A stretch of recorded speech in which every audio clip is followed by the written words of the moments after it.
Добро вечер, недела 22 часот. Време за емисија во Центар на YouTube. Јас сум Васко Хефтов, почитувани гледачи, а вие сте на вистинското место и во наредните 60 минути и вие и јас имаме право да знаеме вистината. Вечер во 2 во 1, значи 2 дела на една емисија.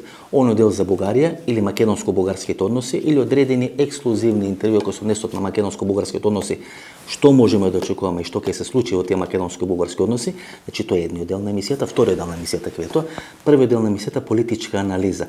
После вчерашното интервју на премиерот Зоран Заев за Слободен печат се отвара политичката сцена. Многу работи станат многу појасни, една анализа на политичките состојби во Република Македонија. Значи 2 во 1. Во една емисија 2 дела, едниот дел за Бугарија, едниот дел политичка анализа што ќе се случува во Република Македонија. До сега имавме 2 емисии посветени на бегството на Сашо Мјалков и политичките, односно безбедносни рефлексии во Република Македонија од бегството на Сашо Мјалков, пат на влада, можна дестабилизација на влада и така натаму и така натаму. Јас ви го должам одговорот на прашањето кој му јавува на Сашо Мјалков да бега. Бидејќи знаете имавме 2 емисии и вие ме поставате постојано прашањето кој му има јавено на Сашо Мјалков да бега. Мојот одговор е никој. Никој му нема јавено на Сашо Мјалков да бега, бидејќи Сашо Мјалков ке бегаше без разлика на висината на затворската казна. Бидејќи Сашо Мјалков планираше со своето бегство да падне владата на Зоран Заев, а не да се пазари со владата на Зоран Заев. Затоа одговорот на прашањето кој му јавува на Сашо Мјалков да бега, одговорот е никој. Сашо Мјалков цело време работи на паѓање на владата на Зоран Заев.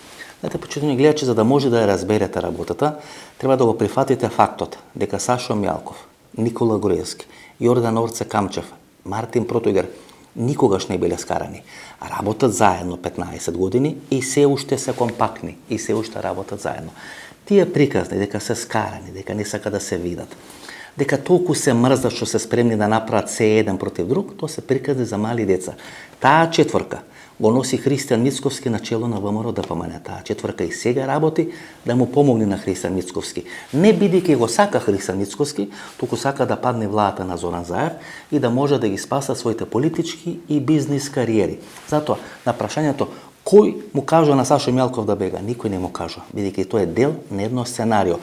Едно сценарио кое 3 години се спроведува во Република Македонија. Дел на тоа сценарио е аферата Рекет, дел на тоа сценарио е бегството на Сашо Мјалков. Тој што го има направено тоа сценарио, постојано промашува една работа, а тоа е учество на американската администрација и на американската амбасада. Секој ќе прави таа лоша проценка, ја занемарува силата на американската амбасада. Американската амбасада, односно американската логистика тука во Република Македонија, ги спречува сите обиди за рушење на владата на Зоран Заев. Дали е тоа добро или лошо, јас тоа не го кажувам, ниту пак го анализирам. Меѓутоа само фактите ги презентирам пред вас, почитувани гледачи. 3 години се работи на одредено сценарио, рушење на владата на Зоран Заев. Тоа беше аферата Рекет, тоа е бегството на Сашо Мјалков. И тоа не се случува. Зошто? Бидејќи се занемарува влијанието на американската амбасада. Очигледно американската амбасада има некои други желби, има некои други сценарија, има некои други задачи. Кои се тие сценарија кои треба да бидат реализирани во Република Македонија, ние ги прочитавме во вчерашното интервју на премиерот Зоран Заев, дадено за вестникот Слободен печат. Таму Зоран Заев ја повикува опозицијата да направат заедничка влада. Тоа е дел на анализата. Ние сега ќе анализираме сите тие аспекти кои јас во воводот на анализата ги кажав. Таа екипа, таа четворка, Сашо Мјалков, Никола Груевски, Мартин Протогер и Јордан Орце Камчев, всушност е екипата која ја прави излезната стратегија после неправењето на владата и тоа што се случува на 27 април во македонскиот парламент. Значи, таа екипа одлучува не Никола Тодоров, кој можеби е избор на Никола Груевски. Тоа не знаеме. Има неколку средби помеѓу Никола Тодоров и Никола Груевски, кај што Груевски го убедува Никола Тодоров да прифати да биде нов лидер на ВМРО ДПМН. Значи, можеби тоа е фингирано, можеби тоа не е фингирано, меѓутоа има такви средби. Таа е екипата која го пушта низ вода Никола Тодоров, затоа Никола Тодоров и не може да ја скрие таа своја емпатија кон Сашо Мјалков. И во неколку интервјуа тој со, така да речеме, доста негативни зборови и анализира улогата на Сашо Мјалков, мери од коалицијата кој го носи Христијан Мицковски на чело на ВМРО ДПМН. Значи се гледа гневот на Никола Тодоров не само кон Христијан Мицковски, туку кон целата таа групација која во последен момент прави се Христијан Мицковски, а не тој да биде нов лидер на ВМРО ДПМН или да биде замена за Никола Груевски. Значи таа групација го носи Христијан Мицковски, го прави лидер на ВМРО ДПМН и таа групација има своји желби и очекувања од Христијан Мицковски. Христијан Мицковски нив треба да им гарантира дека ќе можат или да се вратат во Република Македонија, да ја заштитат својата бизнис кариера, да го заштитат своето бизнис царство и да продолжат со една нормална живеачка. Зоран Заев, се додека е на власт во Република Македонија, без разлика колку се испазарени, без разлика колку се договорени, во секој момент Зоран Заев може да стане опасно за нив. Христан Мицковски е нивно дете, тие го носат, тие го контролират и тој ќе направи се што тие ќе му кажат. Ајде да ја видиме крупната слика барем во регионот, што има битни рефлексии, импликации врз политичките разврски во Република Македонија, да анализираме крупната слика, за да можеме да анализираме подоцна и македонската политичка разврска. Во Соединетите американски држави победува Џо Бајден. Кој најмногу помага во победата на Џо Бајден? Тоа е Сорос структурата. Структурата на Сорос има два дела. Едниот дел е Џорџ Сорос и вториот дел е муслиманскиот или исламскиот Џорџ Сорос, а тоа е Фетула Ѓулен. Значи, Сорос структурата која е составена од Џорџ Сорос и Фетула Ѓулен употребува све што им стои на располагање. Целата своја логистика, финансии, све што им стои на располагање да биде поразен Доналд Трамп и на власт во Америка да се врати Џо Бајден. Значи, тоа е подложката на која ќе се случуваат сите други разврски во регионот. Значи, основата е двете структури на Сорос, Џорџ Сорос и исламскиот, односно муслиманскиот Џорџ Сорос, тоа е Фетула Ѓулен, прават све. Ги вложуваат сите пари и целата логистика на победата на Џо Бајден. Џо Бајден доаѓа на власт и сега оваа структура на Сорос, Фетула Ѓулен, односно исламистичкиот Џорџ Сорос и Џорџ Сорос очекува дека ќе им биде возвратено, односно дека Џо Бајден сега ќе има возможи тие да направат одредени политички разврски во регионот, да ја задоволат својата суета и така задоволувајќи својата суета да учествуваат во разврските во сите земји во регионот. А тоа се две клучни држави, тоа е Турција и тоа е Унгарија. Зошто се битни тие две држави? Бидејќи и Фетула Ѓулен, муслиманскиот Сорос, и Џорџ Сорос потекнат од тие две држави. Џорџ Сорос е роден во Будимпешта, односно во Унгарија. Виктор Орбан е дете на Џорџ Сорос, кој го зима, го излекува од нафталинот, го прави битен играч, го прави лидер и премиер на маđarската, односно унгарската влада, и на крај Џорџ Сорос и Виктор Орбан се скаруваат. Не само што се скаруваат, туку Виктор Орбан го протерува Џорџ Сорос од територијата на Унгарија. Значи, земјата каде што е роден, знаете, значи, почитувани гледачи, Џорџ Сорос финансира во отворено општество. И отвореното општество треба да биде замена за некое затворено општество. Затвореното општество бил комунизам. Или комунизмот, односно позади таа железна завеса. И фрла милиарди и милиарди пари Џорџ Сорос и може да финансира отворено општество во Македонија, во Бугарија, во Чешка, во Словачка, во Русија избрка, меѓутоа тамо, знаете, ништо не вирее што е демократски, но не може тоа да го прави во својата родна Унгарија, не може да го прави во Будимпешта. Универзитетот на Џорџ Сорос е затворен во Будимпешта, на негово место ќе се гради кинески универзитет. Внимавајте, значи Џорџ Сорос кој се фали дека го има срушено комунизмот, кој се фали дека замена за комунизмот е неговото отворено општество, тоа не може да го направи во својата родна Унгарија. Можете ли да претпоставите која е фрустрацијата на Џорџ Сорос насочена кон Виктор Орбан? Значи, еден Виктор Орбан, кој бил дете на Џорџ Сорос, кој го финансирал Џорџ Сорос или бил финансиран од Џорџ Сорос, на крајот станува таков играч, таква манга, што го брка Џорџ Сорос или го протерува Џорџ Сорос од Унгарија. И сега што мислите? Тој Џорџ Сорос на 87-88 години, кога брои денови, кога не години, туку денови брои кој ќе оде на оној свет, дека ќе се задоволи неговата суета да биде така изгазена од Виктор Орбан? Не. Па Виктор Орбан го чекат избори идната година. Гледате што таа Сорос структура му направи на Доналд Трамп. Внимавајте, на најмокниот човек, на чело на најмокната држава во светот, не можеше да се спротистави на таа Соросова групација. Мислите дека Виктор Орбан ќе може тоа да го прави? Нема да има да изметат патос со Виктор Орбан. Значи, ова Соросова структура ќе удри идната година директно на Виктор Орбан. Знаете, Виктор Орбан до сега се ширеше. И Виктор Орбан всушност сакаше да биде меѓустаница на тој пат на сите балкански држави на патот кон Европската унија. И кога вие ќе трнете кон Брисел, ќе треба да застанете во Будимпешта, да испиете кафе, да баците рака кај Виктор Орбан, па да продолжите понатаму кон Европската унија и кон Брисел. Тоа требаше да го прави Бугарија, Македонија, Србија, сите овие земји од регионот. Сега веќе Виктор Орбан не се шири, тој се стеснува, тој губи. Го исклучи од партијата на десни партии или од коалицијата на десни партии во Европскиот парламент. Го нема веќе таму. Виктор Орбан сега спасува својата кожа, спасува својата кариера. Ќе влезе во една тотална пресметка, човек на човек со Џорџ Сорос идната година на изборите во Будимпешта и во Унгарија. Кој живее во Унгарија? Никола Груевски. Мислите дека Никола Груевски овие анализи не ги прави? Дека Никола Груевски не знае дека Џорџ Сорос е толку силен што може да ја сруши владата на Виктор Орбан? Па тоа му го направи во Република Македонија. Джордж Сорос и неговата структура го собори од власт Никола Груевски. И Никола Груевски не размислува дека му останува една година и дека треба да има некоја излезна стратегија. Која е таа излезна стратегија? Па да падне владата на Зоран Заев, да дојде на власт Христо Мицкоски. Тоа е стратегијата. Таа четврка што ја спомнав, Мартин Протегер, Никола Груевски, Сашо Мелков и Јордан Норце Камчев, работат и прават све, и со аферата Рекет, и со аферата бегство на Сашо Мелков, да падне владата на Зоран Заев и на владата дојде Христо Мицкоски. Зошто? Бидејќи часовникот му истекува времето, Шаковски кажа на влегува во цајтнот Никола Груевски. Ако Джордж Сорос ја собори владата на Виктор Орбан, заедно со Виктор Орбан, низ Дунав ќе биде пуштен Никола Груевски. Втората држава е Турција, Тајип Ердоган. Тајип Ердоган, како што Виктор Орбан е дете на Джордж Сорос, Тајип Ердоган е дете на Фетула Гюлен. Значи Фетула Гюлен го прави манга Тајип Ердоган. Го прави најмокна фигура во Турција. И што прави Тајип Ердоган? Го исценирува пучот во Турција. Исценирува државен удар во Турција некаде пред 4 или пред 5 години, за да може да расчисти со целата таа структура на Фетула Гюлен. Ви објаснов приказната или сценарието кој го прави Бриго Аспарухов.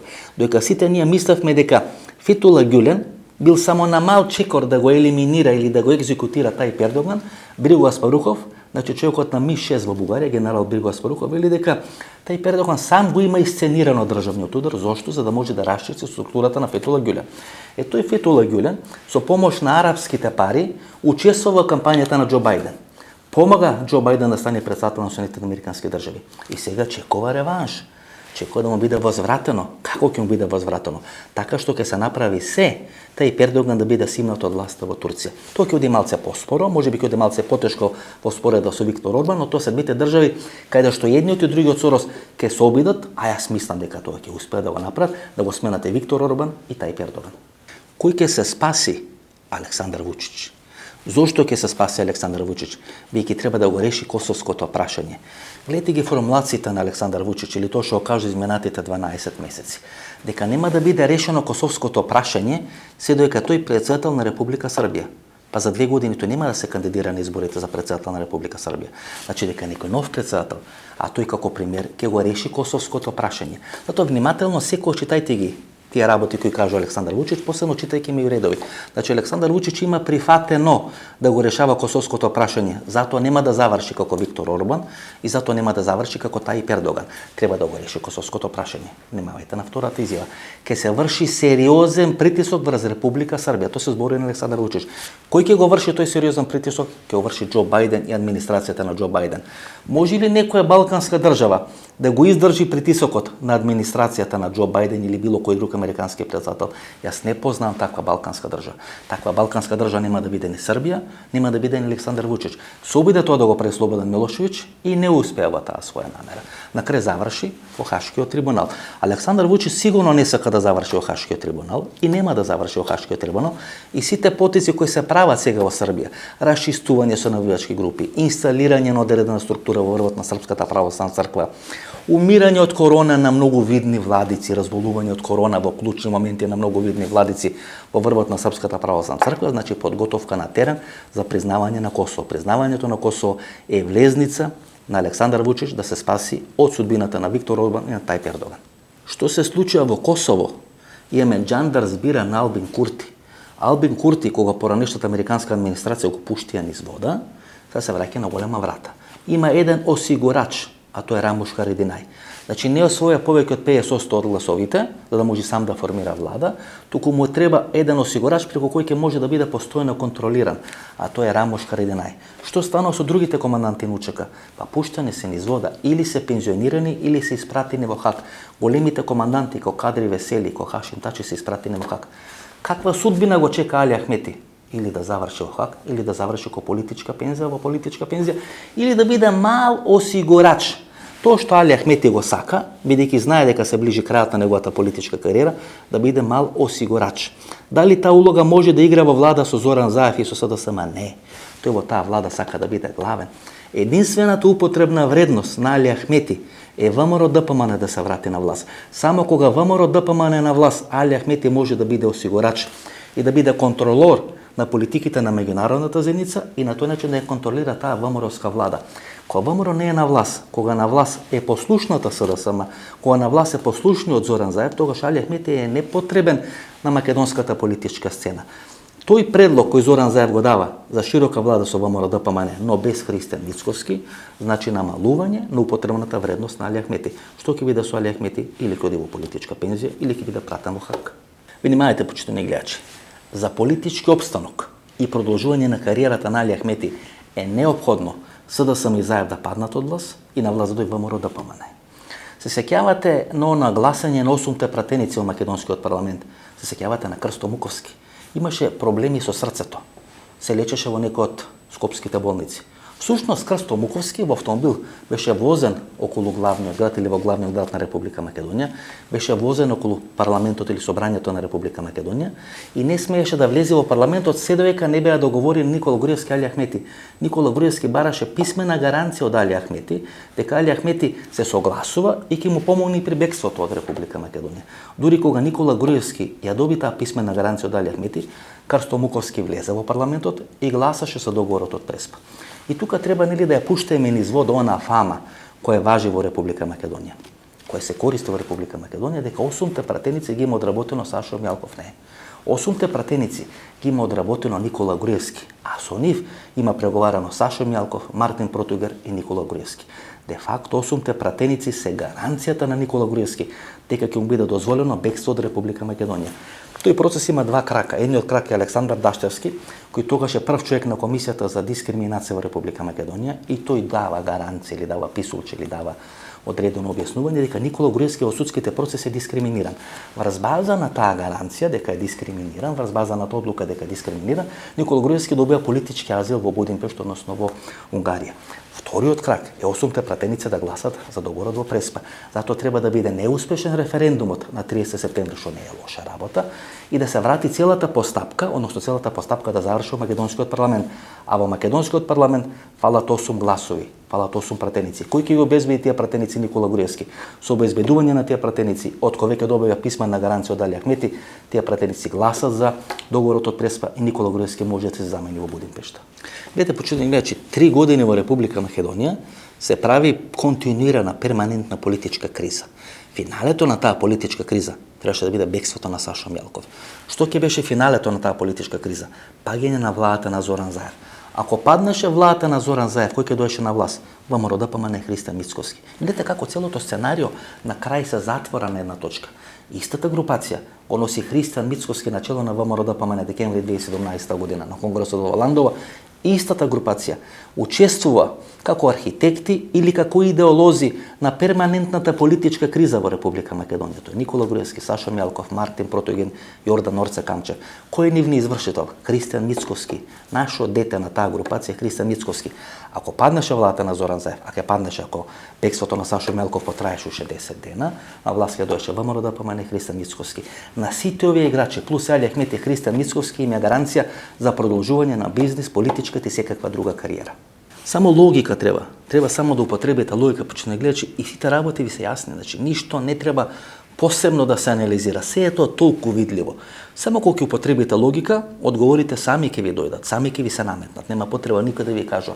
Ако падне Виктор Орбан, што му стои на располагање на Никола Груевски? Да бега во Русија? Многу е скапо во Русија. Знаете, и тоа е еден неславен крај на политичка кариера. Вие да бегате во Русија, да ви обвинат дека сте русофил, да ви прават протести дека сте русофил, вие упорно да го негирате, упорно да се нудите на западните држави и на крај да завршите во Русија. Тоа е еден неславен крај на политичка кариера. Тоа Никола Груевски никош нема се го дозволи. Затоа треба да падне владата на Зоран Заев и дојде на власт владата на ВМРО ДПМН. Дали со Христијан Мицкоски или со некој нов Христијан Мицкоски? Кога ќе биде голема потребната вредност на Али Ахмети? Како Али Ахмети ќе продолжи својата политичка кариера? Така што ќе падне Зоран Заев и ќе дојде на власт Христијан Мицкоски. Како од затвор ќе се спасат Јордан Орце Камчев, Сашо Мјалков и Мартин Протугер? Така што ќе падне владата на Зоран Заев и ќе дојде на власт ВМРО ДПМН и Христијан Мицкоски. Христијан Мицкоски е клучот кој им гарантира на сите дека може да имат континуитет и безбедна живеечка. Тоа е суштината на перманентните политички кризи кои 3,5 години се случуваат во Република Македонија. Дали е тоа Катица Јанева, бегство на Саша Мјалков, попис, Бугарија, протести и така натаму и така натаму. Значи државата е во перманентна криза и таа перманентна криза финалето требаше да биде бегството на Сашо Мјалков, а бегството на Сашо Мјалков значеше праќање во политичка пензија на Зоран Заев и владата на СДСМ. Гледате колку се интелигентни луѓе, почитувани гледачи. Тоа ви го објаснав во првата емисија, сега само кратко ќе го објаснам. Значи Јордан Орце Камчев го залепот за Христијан Мицковски, а Сашо Мјалков го залепот за Зоран Заев. И све што ќе направи Сашо Мјалков, во јавноста е прецепирано или беше прецепирано дека е во договор со Зоран Заев. И бегството на Сашо Мјалков значеше пат на владата на Зоран Заев. А Јордан Орце Камчев е залепен за Христијан Мицковски и целата ова групација смета дека преку Јордан Орце Камчев најлесно може да го контролира Христијан Мицковски, освен со одредени информации кои ги имаат за него, за пари кои ги праќаат од Будимпешта и така натаму, смета дека преку Јордан Орце Камчев најлесно може да го контролираат Христијан Мицковски. И тие преку Камчев го контролираат Христијан Мицковски, бидејќи проценуваат дека Мицковски најлесно се контролира преку луксус. Најслаба точка во карактерот на Христијан Мицковски е власта и луксузот. И всушност постои знак нееднаквост помеѓу власта и помеѓу луксузот. Кој е тата мата за луксус, за одредени жени, пури, ручеци, уживање во животот и така натаму и така натаму? Тој Јордан Орце Камчев, тој е синоним, тој е еталон на луксузно живење во Република Македонија. Јордан Орце Камчев, кој е синоним за луксузно живење во Република Македонија, тоа може да му го испорача на Христијан Мицковски. Затоа е одбран Јордан Орце Камчев преку контрола, преку луксузот кој на лажиче ќе му го дава на Христијан Мицковски, да го контролира Христијан Мицковски. Гледате вие колку е интелигентна таа групација. Мјалков му го залепот на Заев, така да биде перцепиран во македонската јавност, а Јордан Орце Камчев му го залепот на Христијан Мицковски. На тој начин имаат контрола врз овие две структури. Што треба да биде финалето? Да падне структурата на Заев, да дојде на власт структурата на Мицковски. Ајде, почитувани гледачи, да анализираме што претходи на бегството на Сашо Мјалков, односно што претходи на бегството на Сашо Мјалков и паѓањето на владата на Зоран Заев. Значи, јас таксативно ќе ги наборам сите работи кои се случуваат неколку недели пред бегството на Сашо Мјалков или исчезнувањето на Сашо Мјалков, кое на крај требаше да резултира со пат на владата на Зоран Заев. Прво, е фингирана криза во ДУИ. Гледате, преку таа фингирана криза во ДУИ се прави криза во парламентот и се прави криза во владата. За да се направи криза во владата е потребен Артан Груби. Артан Груби со своето кабадахиско однесување ја иритира македонската јавност и прави криза во функционирање на власта. А Изет Меджити, кој е скаран со Артан Груби, а ги кара Али Ахмети, треба да направи криза во функционирање на македонскиот парламент. Да се заканува дека ќе баре интерпелација на Артан Груби, така натаму и така натаму. Мајсторот на политичките игри, и влечењето на конци од позадина, а тоа е Али Ахмети, прави политичка криза и во владата, прави политичка криза и во парламентот. И тоа го прави преку Изет Меджити и преку Артан Груби. Преку Артан Груби прави криза во владата, преку Изет Меджити прави криза во парламентот. Во услови на драматична политичка криза, која после бегството на Сашо Мјалков, де факто е падната владата на Зоран Заев, лидерот на ЛДП Горан Милевски излегува и поставува две барања, односно кажува две можни политички разврски, дека размислуваат сами додат на локални избори и дека ќе прават самостојна или независна пратеничка група. Значи, кога е падната влада, кога Зоран Заев главата му е ставена на столче и само треба некој со секира да му е пресечи главата, политички говорам, ЛДП и Горан Милевски, всушност на мртвиот германец Зоран Заев во тој момент му врзуваат два шамари. Велат, размислуваат сами додат на локални избори и ќе прават самостојна или независна пратеничка група. Па излегува полковник или пуковник Тито Петковски, а тој е човекот кој 2006 година на Халкидики ја прави владата со Никола Груевски, го бутка од власт во Лобучковски СДСМ и едно од барањата е Јордан Орце Камчев да не биде судски процесуиран, бидејќи Јордан Орце Камчев половина година претходно бега во Бугарија да не заврши во затвор. Значи, пуковник Тито Петковски излегува и го напаѓа во континуитет договорот со Бугарија. А договорот со Бугарија е еден од трите клучни столба на опстанок на владата на Зоран Заев. Пуковник Тито Петковски во клучни моменти, кога Зоран Заев веламе политички мртов, владата му е падната, го проблематизира договорот со Бугарија. Беса и Билал Касами, за да може да ја разберете ролјата на Билал Касами, треба да знаете дека Билал Касами е еден небитен функционер во партијата ДУИ, бидејќи е незадоволен од кадровската понуда која му ја дава партијата ДУИ тамо некаде пред 7 или 8 години, се одметнува од партијата ДУИ и ја формира партијата Беса. влегува во одредени конфликти, партијата БЕС се дели на два дела и сега Билал Касами со партијата БЕС е дел од владината коалиција. Билал Касами најавува можно одење, заедничко можно одење на локалните избори со партијата ДУИ. Значи не со коалициониот партнер, кој ги носи тие 4 претеници, тоа е Зоран Заев и СДСМ, туку со партијата ДУИ и со Али Ахмети. Значи Билал Касами во клучен момент за обстанокот на владата на Зоран Заев и на СДСМ и на БЕС, вели, ние размислуваме да одиме на локалните избори заедно со Али Ахмети. Зошто? За да ги мултиплицираме гласовите на албанците и да освоиме повеќе градоначалнички места на локалните избори. И на крај Павле Трајанов држи пресконференција, на таа пресконференција бара одговорност на министер за внатрешни работи, бара одговорност на владата за бегството на Сашо Мјалков. Или како што вели Павле Трајанов, ако тој бил министер за внатрешни работи, Сашо Мјалков немало да избега од Република Македонија. Гледате, овие 4 или 5 политички субјекти, по моментот кога владата е падната, кога Зоран Заев е на колена, всушност тие продолжуваат да ја напаѓаат владата каде што се партиципиенти, каде што учествуваат во таа иста влада. И всушност тие субјекти ќе требаше да бидат субјекти на некоја нова владена коалиција. Таа владена коалиција очигледно требаше да замени владената коалиција на Зоран Заев. И ако сега си го поставувате прашањето зошто Зоран Заев побара гласање за доверба на својата влада, побара гласање за доверба, токму поради овие субјекти, требаше да покаже дека тие субјекти понатаму му се лојални, бидејќи изминатите неколку недели тие субјекти се куруваа со секого во Република Македонија и беа дел на тоа сценарио за паѓање на владата на Зоран Заев и на СДСМ и доаѓање на ВМРО на власт во Република Македонија. Вие можете, почитувани гледачи, да ми речете, па сите овие политички субјекти кои ги наброја, а тоа се субјекти кои се дел на владената коалиција, веројатно делувале и веројатно ги давале тие изјави, кажувале одредени работи, правеле одредени проценки за да ги изголемат своите апетити и тие работи кои ќе ги добијат во владената коалиција. Вие знаете, не сте во право. Бидејќи владената коалиција после бегството на Сашо Мјалков не постоеше. Зоран Заев не беше премиер, владата беше падната, власта се тркалаше по улици. Зошто БЕС би преговарала со Зоран Заев, кога Зоран Заев во тој момент е веќе паднат премиер, ако не се вратеше Сашо Мјалков, Зоран Заев беше минато во македонската политика.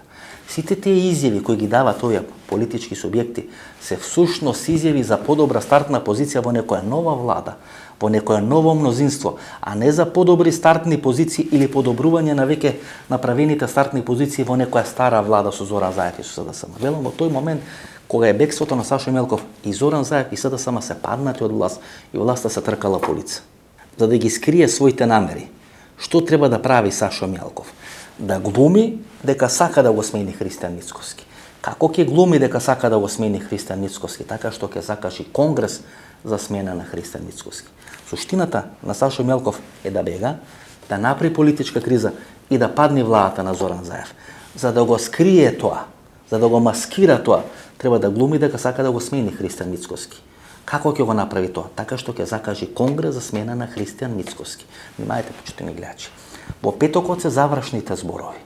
Во саботата е промоцијата на логата и на материјалите за конгресот на 28 март, кај што треба да му биде изгласана недоверба на Христијан Мицкоски и во неделата го снемува Сашо Мјалков. Гледате каков еден спектар на случајности и на поклопување на настаните. Вие верувате дека тоа е све случајно?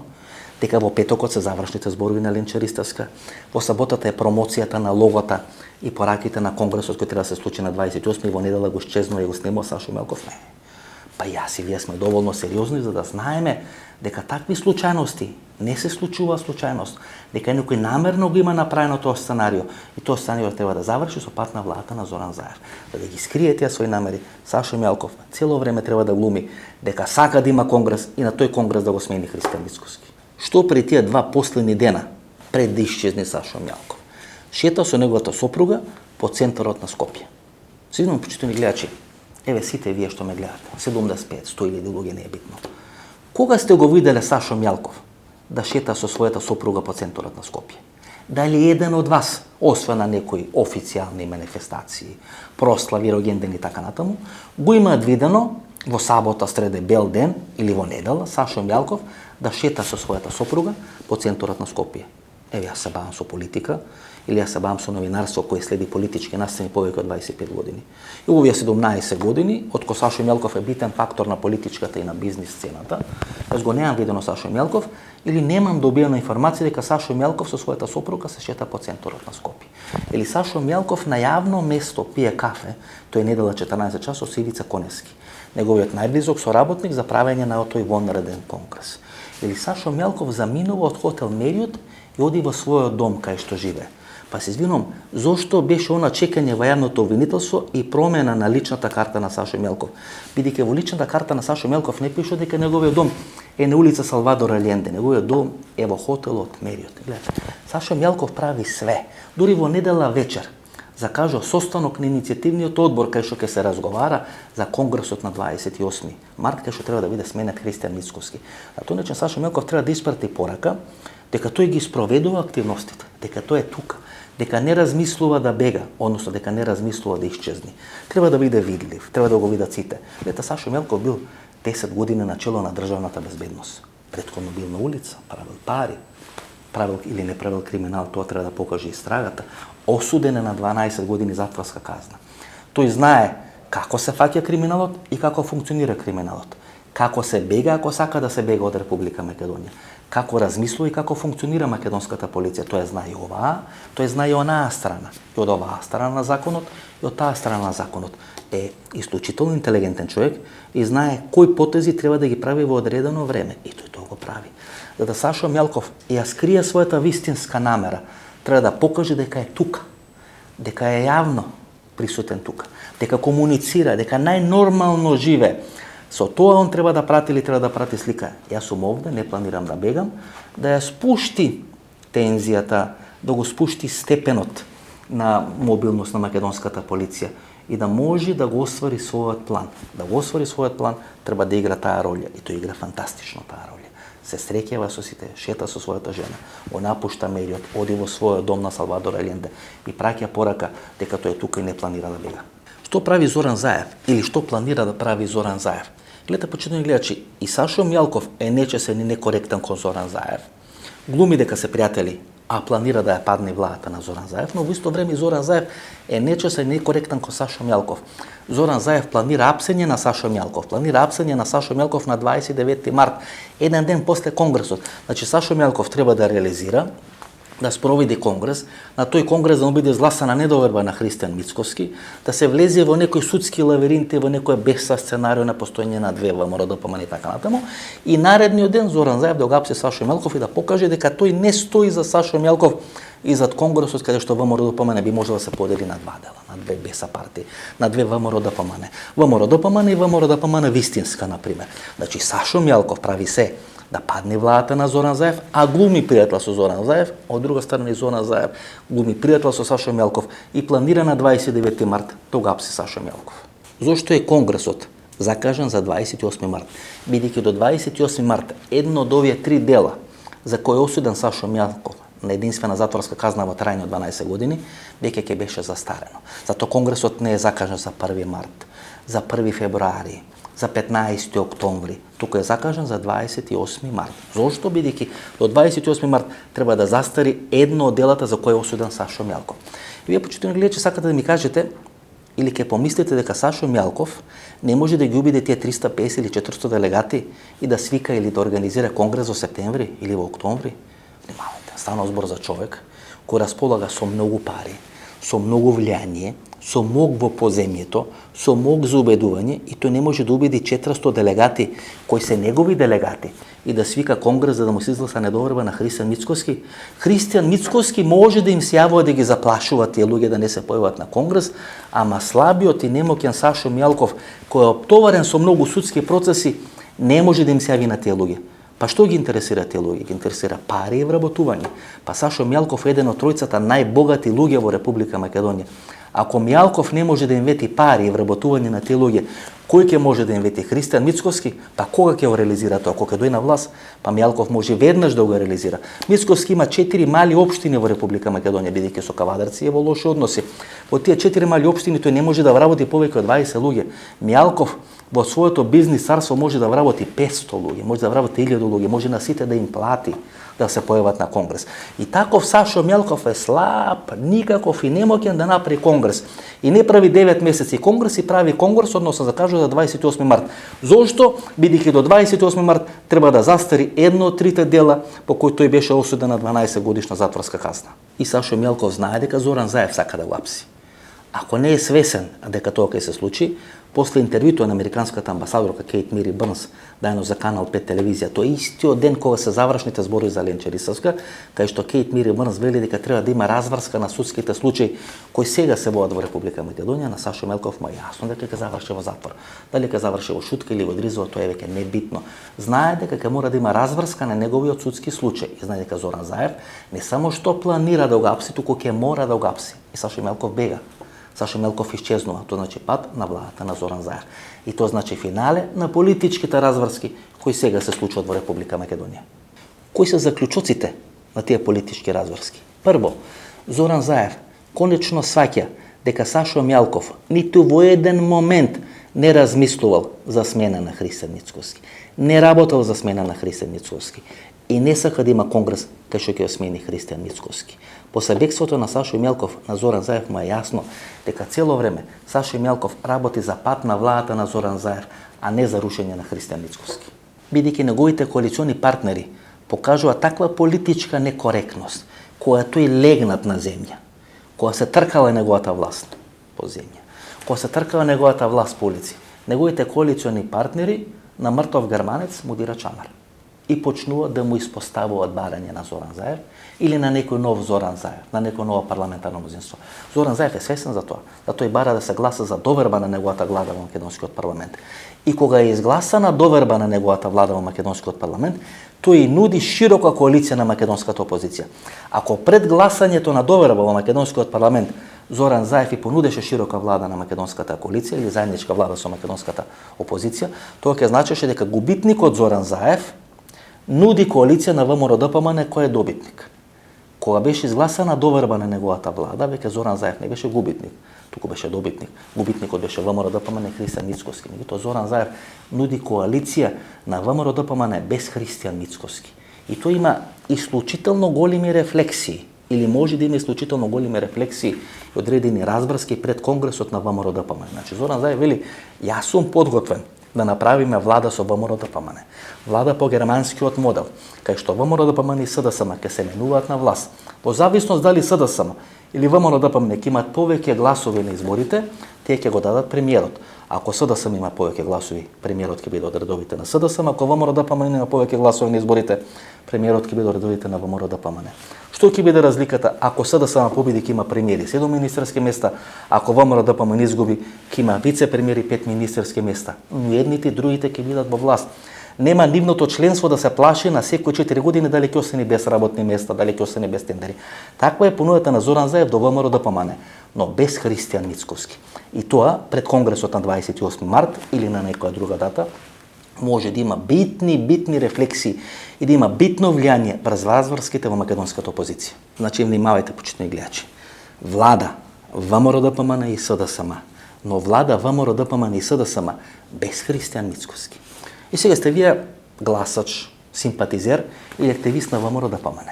Се плашите, имате кредит, не знаете дали ќе може да го враќате тој кредит. Сте биле во неколку управни одбори кога сте биле на власт, сте имали дополнителни приходи 15 или 20.000 денари. И сега се плашите дали ќе имате доволно средства да го вратите кредитот, а може да останете без работа. Може да ве преместат од Скопје во Свети Николе, тоа се случува. Тоа е секојдневица во македонскиот политички амбиент, и кога е СДСМ, и кога е ВМРО-ДПМН на власт.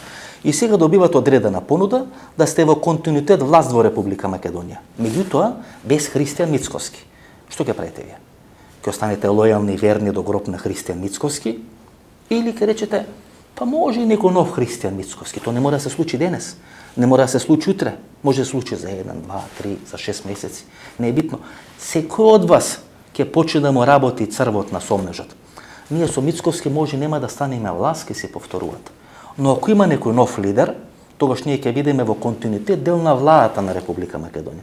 Нема да се плашиме, ќе имаме повеќе пари, ќе имаме повеќе кредити. Па добро, може да сменим име и презиме, но што е тоа битно и без нас тоа ќе се смени. Секој од вас ќе се окажува тоа. Знаете, така функционира секој просечен македонец. Многу ретко се луѓето кои ќе размислат поинаку или поразлично од ова што ви го кажав. И во еден момент вие ќе сватите дека Христијан Мицковски е всушност онаа точка, онаа препрека која вас ве спречува да бидете континуирано власт во Република Македонија. Што ќе направите во таква ситуација? Па ќе ја тргнете препреката, а препреката е Христијан Мицковски. Видите, вие можете размислите понекогаш, почитувани гледачи. Можете да речете дека ова не вреди ни 5 пари, дека вие не се продавате, дека вие нема да прифатите никогаш влада со оној предавник Зоран Заев, кој продал име, презиме, све што можел да продаде, продал, да, се согласувам со вас. Можете и така да речите. Но кој процент од вас тоа ќе го каже така? 1% од вас сигурно ќе речи, ние ќе се скараеме со целиот свет. Име не даваме, презиме не даваме, со предавникот не правиме коалиција. Да, има и такви политичари. И тие завршиле во Будимпешта, завршиле во Хашкиот трибунал, завршуваат на маргините или на боништото на историјата. Може би и така да размислувате. Еден дел од вас ќе размислува така. И ќе се скарате со цел свет. Ќе се скарате со цела меѓународна заедница. Ќе бидете антиваксери, ќе бидете за Кина и Русија, не ни треба НАТО, ЕУ и така натаму. И тоа е легитимно. Ја не велам дека тоа не е легитимно. Еден дел ќе размислува така, но тој ќе биде многу помал дел на луѓе кои се членови на двете големи партии. Најголем дел од членовите и раководствата на двете големи партии ќе дадат се да бидат власт во Република Македонија. Значи велам, еден дел ќе размислува дека можеби треба да се скара со цел свет, но да не ги продади или да не ги напушти своите политички принципи. Не, огромен дел ќе направи се да биде направена нова влада и во таа влада да бидат СДСМ и ВМРО ДПМН. И мене ми е многу тешко што ова ви го зборувам, почитувани гледачи.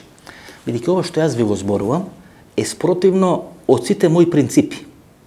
Од сите принципи врз кои јас функционирам 25 или 30 години во мојата професија. Јас не се продавам. Јас никој што нема да го прифатам. Но јас ви кажам што ќе се случи или што може да се случи. Ако јас прифатев да ги продам моите принципи, немаше да правам емисија во овие 20 квадрати. Емисиите да ги монтира мојата сопруга. Јас да го чувам детето, а таа да монтира. Ќе монтира 5 други луѓе. Јас ќе уживав. Немаше сам цел ден да пишам на мојот портал, да заспиам со компјутерот врз мене, бидејќи сум толку уморен што не можам да го напишам последниот текст. Јас не ги продавам моите принципи. Јас само ви објаснувам што може да се случи на македонската политичка сцена. Многу малку луѓе може да речат не, јас не се согласувам да ги продавам принципите. Огромен дел, да ме верувате, огромен дел.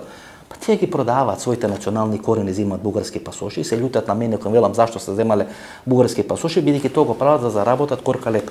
Па добро, ако земите бугарски пасош, тога зашто да не ја смените својата идеологија, своите принципи, да влезете во коалиција со СДСМ. Па истото тоа ќе го добиете.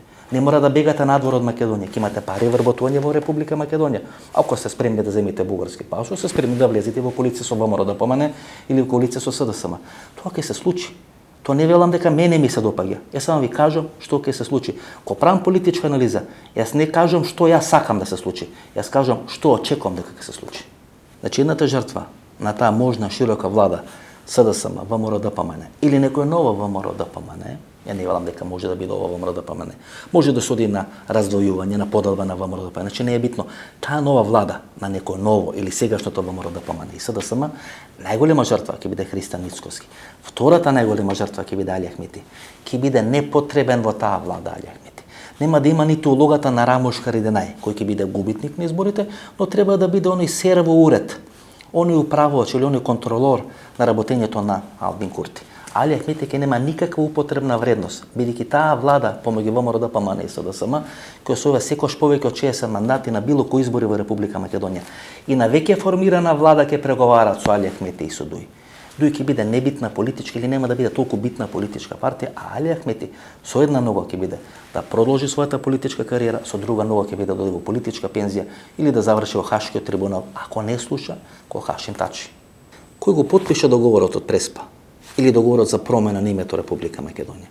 Односно договорот за промена на името Република Македонија во Република Северна Македонија. Тоа не го потпиша ни презато од Георги Иванов, не го потпиша ни Зоран Заев, го потпиша Никола Димитров, тогашниот министар за надворешни работи Никола Димитров.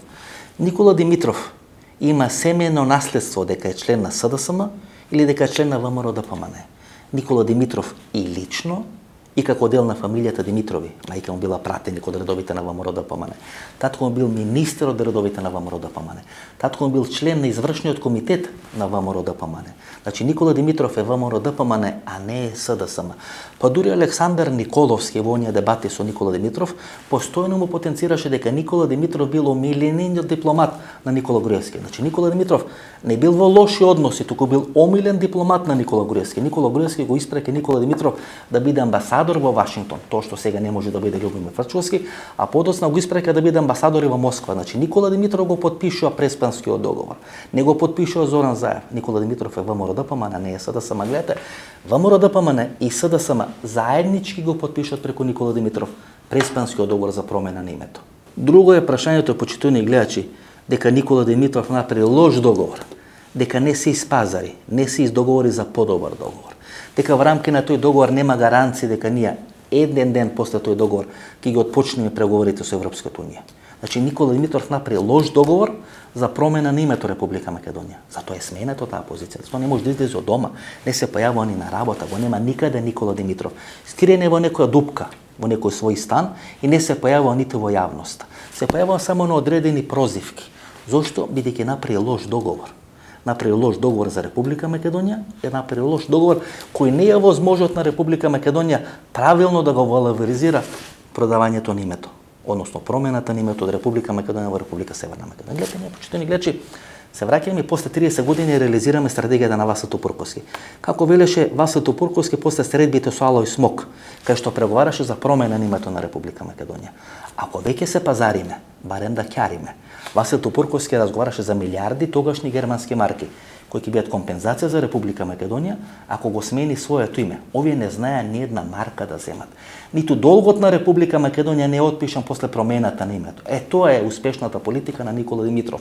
Зато Никола Димитров не е министер за надворешни работи, зато Никола Димитров не е излегувал од дома, бидејќи има направено сериозна политичка штета за еднината на Република Македонија. Но суштината е дека човек кој потекнува од ВМРО ДПМН, кој направил кариера поради ВМРО ДПМН, бидејќи бил член на ВМРО ДПМН, кој бил заменик министер во влада, министер за надворешни работи во влада на ВМРО ДПМН, кој бил советник за национална безбедност на председател кој избран од редовите на ВМРО ДПМН, сега во влада на СДСМ со ВМРО-вско педигре, со ВМРО-вски бекграунд го потпиша договор за промена на името.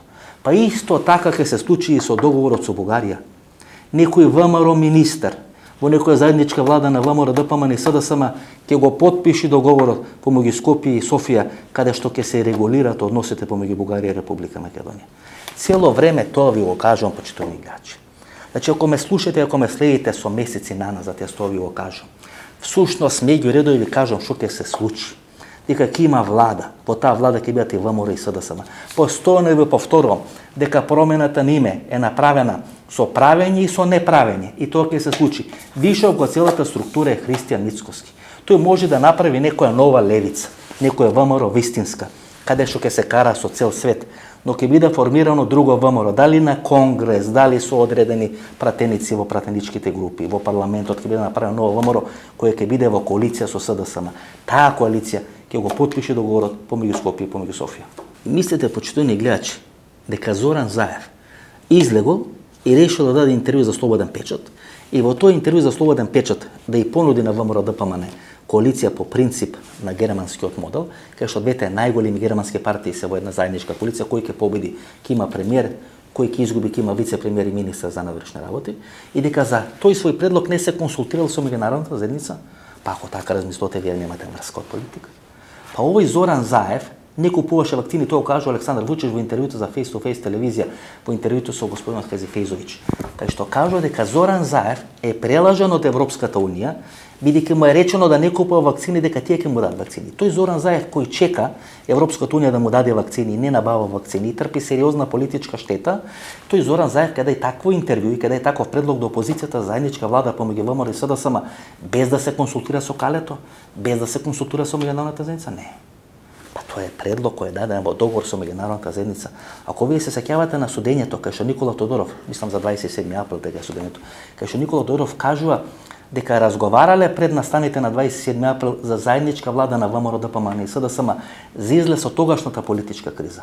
Ова што Зоран Заев го кажува е континуитет и продолжување за некои преговори кои се случувале пред 27 април за заедничка влада на ВМРО и на СДСМ. Овој предлог Зоран Заев го дава во координација, во целосна координација со меѓународната заедница. Во овој предлог нема место за Христијан Мицкоски. Така што Конгресот во ВМРО ДПМН е битен, но и толку не битен, почитувани гледачи. Промената може да се случи на Конгрес, може да има Конгрес на кој ќе му биде изгласана недоверба на Христијан Мицкоски, да се влезе во одредени судски лавиринти, кој го има печатот, кој го нема печатот, а може да се случи надвор од Конгрес, во парламент да биде направена нова пратеничка група и таа пратеничка група да коалицира со СДС. Значи, тотално е небитно технологијата како ќе се случат тие процеси. Поентата и суштината дека треба да биде направена влада на ВМРО и на СДСМ. Зошто? Бидејќи ќе се решава косовското прашање. Пред решавање на косовското прашање треба да биде направена таква влада. Таа влада треба до минимум да ја намали улогата на Али Ахмети, за да не може Али Ахмети да прави проблеми на политичката сцена. Бидејќи, знаете, Али Ахмети имаше задача да ја демократизира ВМРО ДПМН. На крај Али Ахмети дојде во ситуација да му се ВМРО-визира неговата партија. Затоа употребната вредност на Али Ахмети е се помала и ќе биде се помала. Значи, најголема жртва на таа коалиција ВМРО СДСМ ќе биде Христијан Мицкоски и ќе биде Али Ахмети. Ова е третиот дел на нашата трилогија или на нашата политичка анализа. Веќе 50 минути ја правам политичка анализа и ќе биде срамота да не ги пуштам двете интервјуа. Тоа се две одлични интервјуа посветено на македонско-бугарските односи. Едното трае 30 на минути, јас не можам да пуштам 30 минути, ќе пуштам некаде 10 до 15 минути. Во некоја друга емисија ќе го пуштиме остатокот од тие 15 минути и уште едно друго интервју во трајање некаде од 10 до 15 минути. Две одлични интервјуа каде што се анализират македонско-бугарските односи, каде што се анализира суштината на тие односи, каде што де факто се кажува дека Бугарија е капитулирана и дека само со притисок врз македонската влада се обидува да се спаси од таа капитулација. Првото интервју со господин Стојко Стојков, голем историчар, голем македонец, со потекло од Пиринска Македонија. Односно со потекло од Источна Македонија, како што сега вели Лјупчо Ѓоргиевски. И ако ние македонците во оваа Македонија, Република Македонија, сме со датум на производство 44-45 година, Тито не направил, кој е датумот на производство на македонците во Пиринска Македонија? Затоа разговараме со Стојко Стојков. Добар ден, Стојко Стојков, македонец порано од Пиринска Македонија, после оној напис на Лјупчо Ѓоргиевски на Фејсбук, македонец од Источна Македонија. Сега како се чувствувате како македонец од Источна Македонија? Јас сум си македонец, од било каде да сум, тоа не е битно, мислам. А пак и најмалку ме интересира што кажува Лјупчо Ѓоргиевски. Не го ценам особено неговото мислење. Добро, господин Стојков, ако нас во Македонија не направи Тито и Коминтерната, кој ве направи вас во Бугарија да бидете македонци? Тука е големиот проблем. Зошто Бугарија толку многу притиска да нема македонско малцинство? Бидејќи ние сме најголемиот доказ. Нема како нас да не направил Тито, Југославија или комунизмот. Само нема како. Ние сме во Бугарија од 1912 година. И тоа е навистина голем проблем. И тука е целиот притисок. Не знам дали се има обратно доволно внимание на содржината на бугарските барања спрема Македонија. Тие се нели неколку, меѓутоа сите гравитираат околу едно базично и тоа е да се одрече постојање на македонско малцинство. И барањето за историјата во Истправец. Македонска нација може да има само после 1944 и само во Република Македонија. Зошто? За да не може да има во Пиринска Македонија.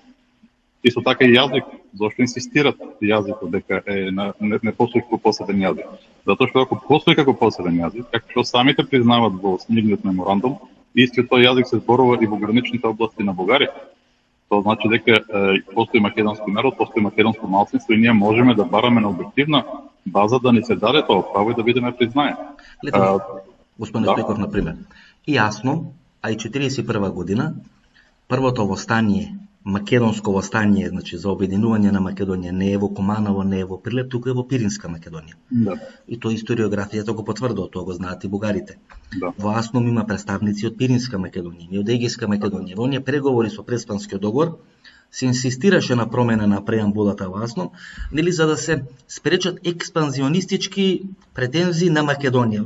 Значи, сите балкански држави ја делеле Македонија, но Македонија има експанзионистички претензии кон Македонија опасноста на балканскиот. Ние сме направиле првата, втората балканска војна, сме биле фактор на првата или втората светска војна, значи тоа мора да биде нели санкционирано, регулирано, тие наши експанзионистички стратегии да бидат уништени. Тоа е смешно, тоа е како приказната кога волкот го убинува јагнето. Ти ми ја матеше водата, ако не беше ти мајка ти беше. Значи тоа се бара некоја причина за да направи тоа што сака да го направи. И тоа е малце, како да кажам, тоа е малце веќе застарен и безсмислен страв. Некогаш имаше поента стравоци на Бугарија и Грција, бидејќи имаше многу мокно движење кај самите македонци за обединување на Македонија. И се плашеа, навистина се плашеа во Бугарија дека ќе изгубат Пиринска Македонија. Постоеше таква реална опасност и затоа презедува многу чекори за да може тоа да се спречи, вклучително уништување на малцинство. Меѓутоа денеска таква опасност не постои. Тоа е некаква инерција од минатото. И единствено што сега како да ги некако загрижува е дека ние рушиме националната идеологија. Бидејќи ако ние постоиме званично како малцинство, верзијата на историјата што се представува во Софија не може да биде вистинска. Да, например, ако Тито ги направи македонците во Македонија, тогаш важно има направено бугарин Ѓорги Димитров, нели? Тоа е нивната филозофија. И сега треба да ви одредат вас датум на производство. Нашиот датум на производство, значи ние сме некоја Лада, Жигули, Москвич, произведен 45-та година, првата серија 45-та година произведен. Кога е датата на производство на македонците во Пиринска, односно според Љупчо Ѓоргиевски во Источна Македонија? Сега тие воведуват една лажна теза дека 46-та година е извршена насилна македонизација. Сега, многу интересно што за таа насилна македонизација што ја нарекуваат, до сега нема документиран ниту еден конкретен случај. Се е генерални тврдења, исто како тврдењата за насилство во Македонија што се извршува. Нема конкретен човек кој што насиле сосипа неговиот живот, има тврдење за 100.000 до 20.000 и така натаму. Иста работа прават и овде. Обратно, за тоа колку македонци лежеле по затвори, имаме конкретни имења на стотици луѓе, нели, кои што поминале на сите тие тортури, потврдени со досиејата од службите за сигурност, со пресуди од бугарските судови, значи тоа се конкретни луѓе што конкретно страдале. Од другата страна, имаме само празни тврдења. Немаме ниту еден случај на човек кој што поставал затоа што бил бугарин и не сакал да биде македонец. Например, Љупчо Нешков ја кажува таа приказна, тој е сега еден од ударните тупаници на ова бугарска пропаганда, ова нова бугарска стратегија агресија кон Република Македонија. Татко му со потекло од Прилепско, тие се родени во населба Сингилич, емигрират, каде емигрират? Прво во Австрија, подоцна во Белгија и се враќа во Тодор Живкова Бугарија. Човекот е суден за информбиро. Значи човекот не е суден бидејќи значи сите документи, сите докази, сега они сакаат нели да напрате на сосема друга приказна. И сите ние ако размислуваме поинаку, сме длабока држава во Република Македонија. Да. Луѓе кои ги рушат мостовите помеѓу Македонија и Бугарија. Вето ни ставија, струиша све што може да се стави, ние им ги рушиме мостовите. Да. Тоа е една голема лага. Мислам, тие имат проблем како наеднаш сите во Македонија стана македонци. Нели до 44-та беа бугари, па сега стана најдеш македонци. Се разбудија и стана македонци. Рекоа ја од денес македонец ќе бидам. Па сега тоа треба да го решат тие преку лагата за насилство, големото насилство. Значи имало тоа 20.000 убиени, тоа 200.000 во затвори, кој што чисто демографски е невозможно. Само израчунете колку е машкото возрастно население македонско. Од една страна албанци, турци, сите други колку е, практично целото машко население возрастно треба да оде во затвор. Отприлика во тоа време според бројот на населението во Македонија. Тоа е апсурд, математички апсурд. А настрана сосема сте во право, значи тие стават расправата која што комунистите насекаде во цела Европа ја направија со своите непријатели. Тоа се случи кај нас, во Пиринска Македонија, во Бугарија, во секој округ има 100, 200, 300 убиени. Значи тоа веднаш после победата на комунистите. Тие стави овде сите кои што беа судени како соработници на окупаторот, како што во цела Европа ги суде кристинци. Значи тие сите ги стават како наводно бугари, тие не се бугари. Некои може се, ама не се судени за тоа. И на крајот информбирот. Тие луѓе се судени не затоа што се бугари, а затоа што се приврзаници на Сталин. Сите го знаеме тоа. И еден Венко Марковски кој го дава за пример, па тој е човек кој што учествуваше во кодификацијата на македонската литературен јазик. Тој ли е бугаринот од тоа време што е суден? Тој тогаш не беше бугарин. Стана бугарин 60-те години кога избега во Бугарија, кога му дадо огромни привилегии, доби стан во Тодор Живков, во центарот на Софија, доби вила во Банкија, каде што само луѓето од Политборо има вили. Доби позиција академик во Бугарската академија. Нормално дека го купија човекот и стана бугар, ама не беше. Гледате, Османе Стојков, Тодор Живков, наследник на Тодор Живков е Божидар Димитров. Божидар Димитров, како идеологија, Божидар Димитров символички Бог да опрости, нели? Символички беше сместен во канцеларијата на Тодор Живков. И тоа требаше да представува некој континуитет на таа бугарска политика. Човекот кој им ја спаси Пиринска Македонија, Ѓорги Димитров, тие сега го сметат за најголем предавник во бугарската историја. Значи, да не беше Георги Димитров, тие беа поразена страна во Втората светска војна, ќе ја изгубија Пиринска Македонија. Апсолутно. Или Грција или Југославија ќе ги земеш. Ќе ги земеш. И сега тој човек кој ги спасува нив од пораз во Втората светска војна, од губење на Пиринска, сега тој е најголем предавник во историјата. Видите кои абсурди се влезени, значи, тоа е страшна работа. Па треба да ја нагодат историјата кон нивната последна историска вистина во наводници. Знаете, тие имат многу интересна еволуција во нивните ставови за историјата поврзани со македонски прашања.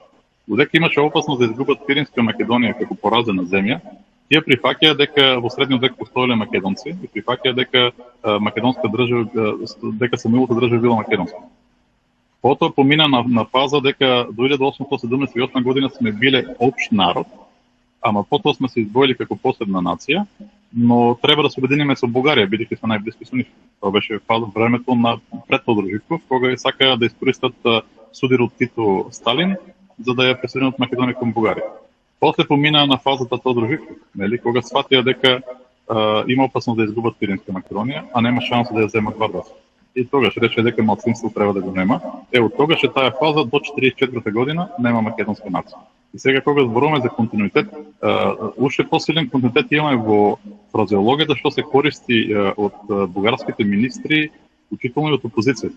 Кога ја слушнете фразата македонско малцинство нема и не може да има, тоа е фразата на Тодор Живков од 1963 година со која што започнува негирањето на македонско малцинство.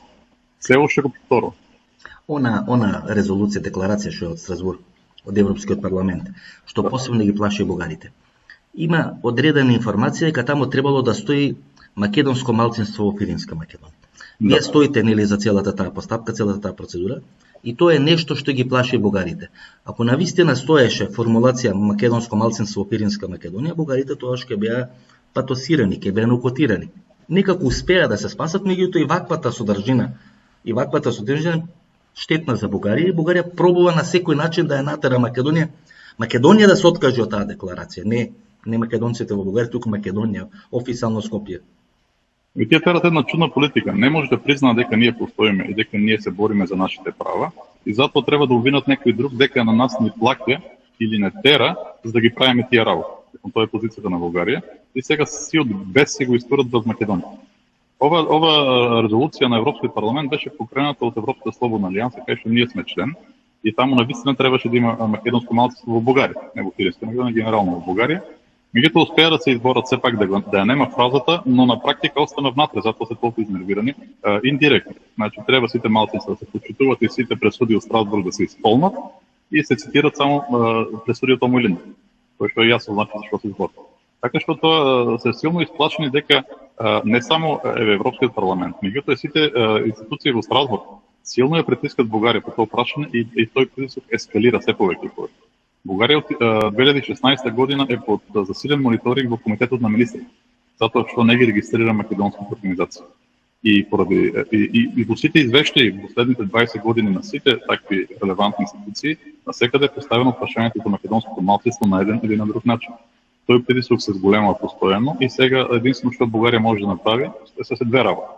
Едната е да ја притиска Македонија за да не поддржува во тие институции преку своите представници нели слични иницијативи. Кој што е смешно, прво Македонија не ги покренува тие иницијативи, ние ги покренуваме, нели? Но што може да направи Бугарија, нас не може да не запре, сака да натера Македонија нејзините представници барем да не гласат за тоа. Тоа би било силно обесхрабрувачки да сите тие иницијативи ако представниците на другите држави во Страсбург видат дека македонската не го поддржува тоа. Тоа е едната од целите, а другото на кое што играте е една чудна игра за спорот меѓу субјективни и објективни критериуми. Тие тврдат да, субјективно има луѓе на сите пописи во Бугарија што се декларираат македонци, ама тие не исполнуваат објективни критериуми, како јазик, нели, како историја, како култура, да бидат признаени како посебно малцинство. Тоа е линијата која што Бугарија држи. И најмногу се плаши ако Македонија влезе во Европската унија да не го постави прашањето од таму, како рамноправна членка, бидејќи тогаш Бугарија едноставно таа нема аргументи. Треба да припрати.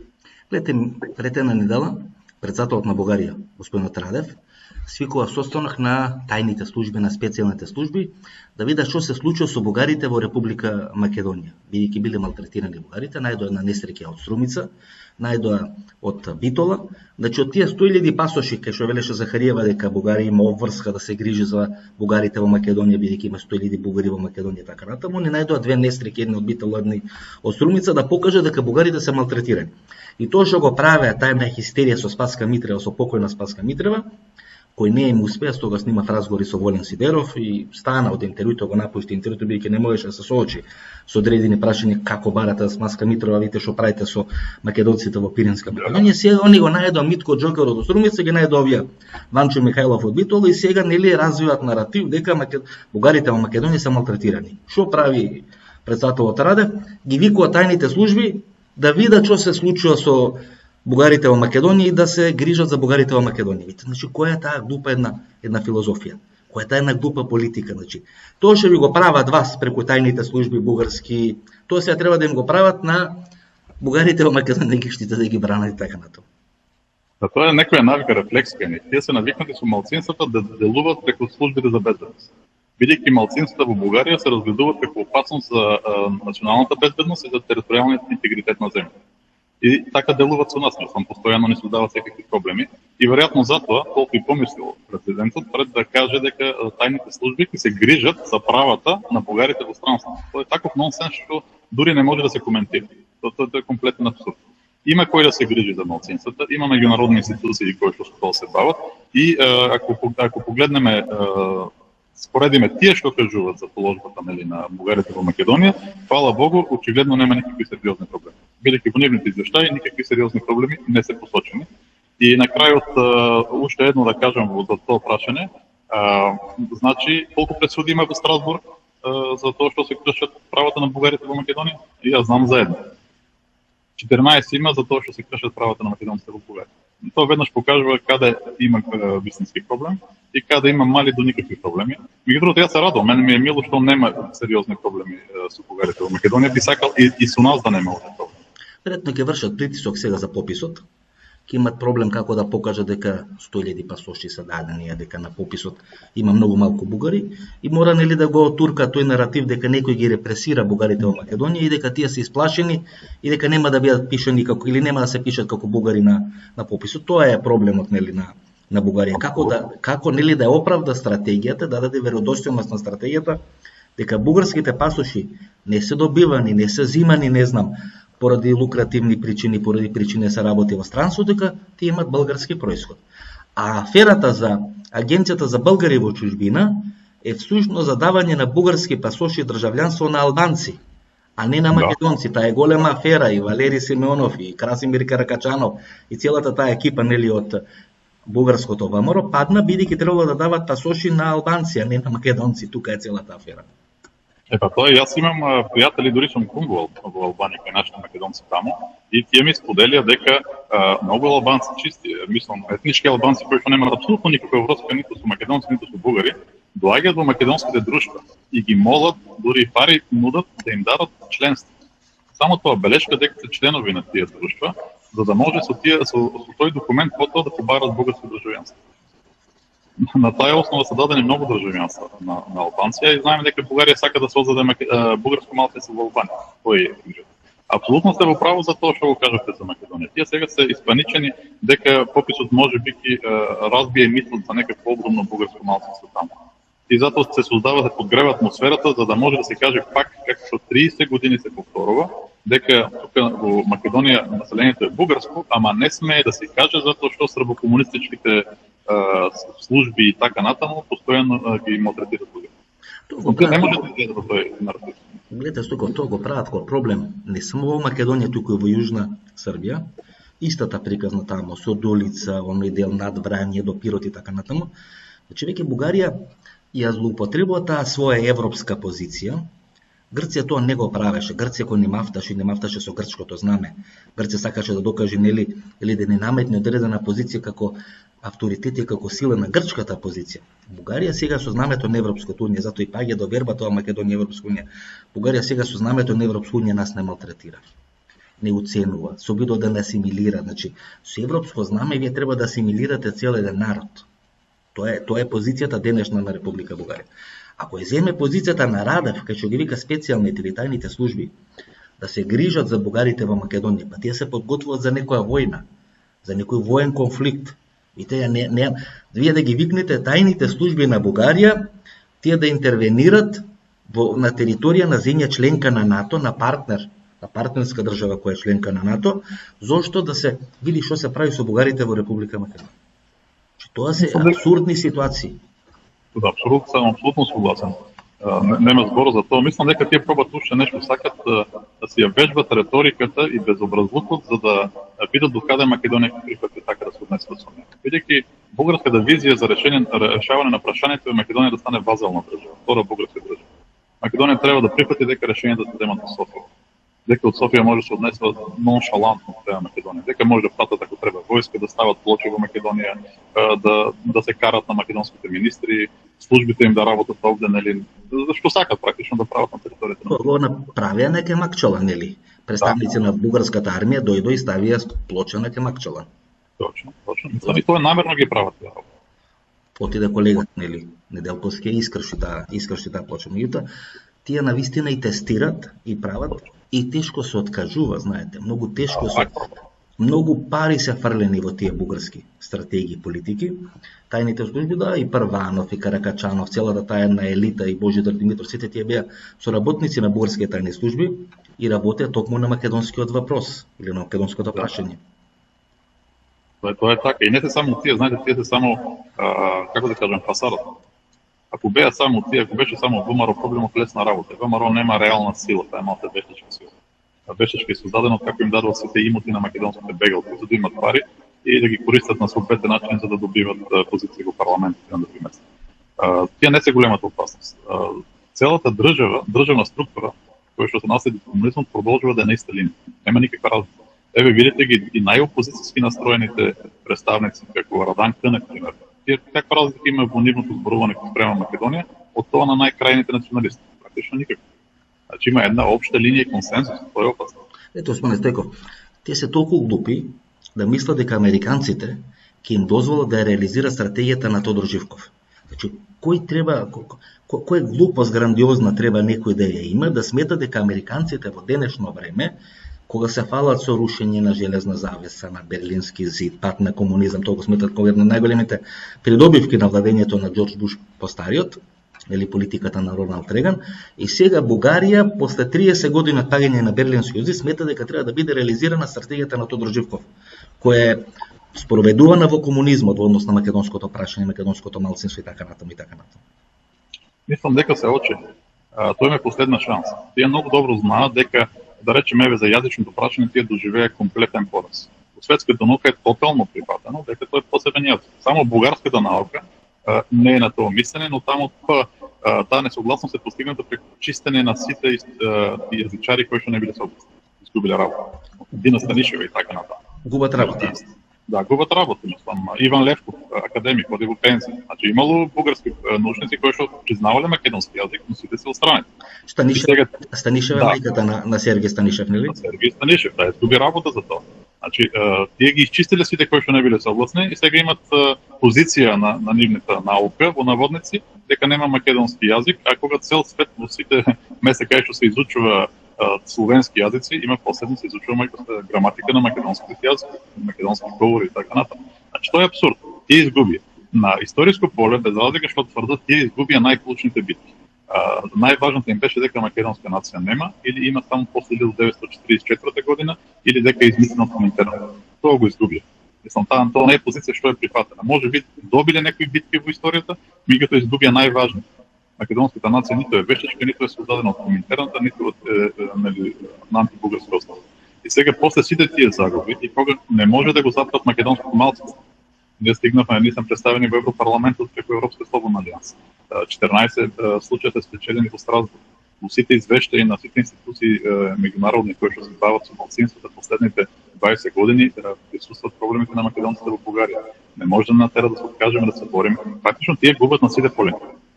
И сега двете последни надежи им се сега некако да искористат кандидатурата на Македонија за натера да направи такви оставки што самата македонска нација да тргне да се распаѓа и да испратат толку негативна порака кон македонците во Бугарија што тие да се отчајат и повеќе и да се откажат од борба. Тоа им е другата надеж, бидејќи тие што се најзагреени степено за старост, што биле по затвори, а знаеме насекаде дека младата генерација толку не се интересира.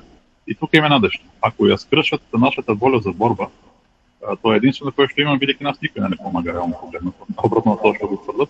Ако скршат таа наша воля за борба, тие се надеваат дека најпосле тоа прашање ќе умре на некој начин и политиката на тоа друштво ќе се реализира. За нив е важна само една точка, вистински за политиката на тоа друштво. Да го снема македонско малцинство во Бугарија. Се друго може да се согласат на некој начин. Само да го нема малцинство. Ако нема бугарско малцинство, односно ако нема македонско малцинство во Бугарија, тогаш нема македонци во Македонија. Тоа веќе може да користат за напади апсолутно, но важното е тоа да го постигнат. Тоа е битката.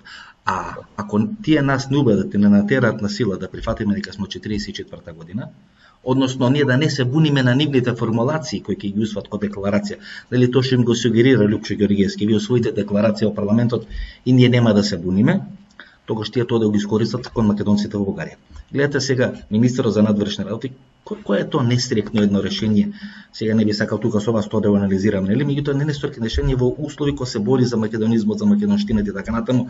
Имате министер за надворешни работи кој Албанец кој можеби сака да помогне, меѓутоа не ги разбира, не ја чувствува таа проблематика, значи не ја чувствува на своја кожа и дава една нестрикна честитка кај што го честита празникот национален на Бугарија 3 март, а тоа е Сан Стефанска Бугарија, всушност вековниот сон на Бугарија, да се обединат во наводници сите бугарски територии, и вие им го признавате, нели? И ми признавате таа Сан Стефанска Бугарија. Тие никако не може да се освестат. Сите војни, прва, втора Балканска, прва светска, втора светска војна ги губат, бидејќи сметат дека треба да обнова таа Сан Стефанска Бугарија, и сега Бојар Османи им ја честита Сан Стефанска Бугарија. А во Сан Стефанска Бугарија припаѓа целата територија на денешна Македонија.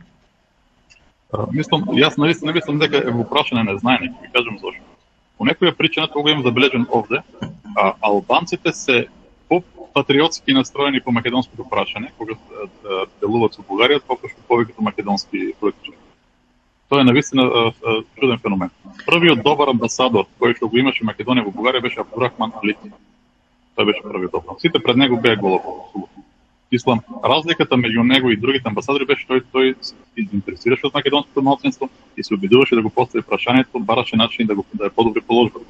Другите претходно дури не сакаа да се сретнат, не па да го подигнат прашањето. А сите беа македонци. По некоја причина, бидејќи албанците се борат за нивната национална кауза, тие некако не може да сватат дека може, кога веќе треба да зборуваат за македонската национална кауза, да не направат нешто. Тоа за нив е премногу драстично да не направат и прават нешто. Додека многу од македонските представници не прават апсолутно ништо и се многу комфортни во тоа да не го подигат прашањето пред Бугарија. Дури можем да кажам дека за многу политичари, мене таков ми е печатокот, дека за нив ние сме проблем.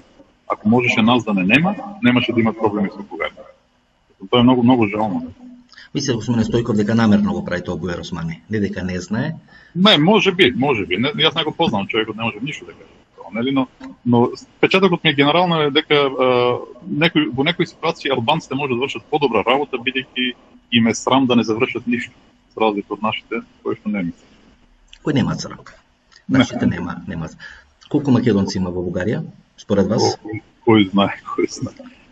Значи, според пописите, последниот попис беа 1600, меѓутоа самите бугарски власти признаа дека е лаж.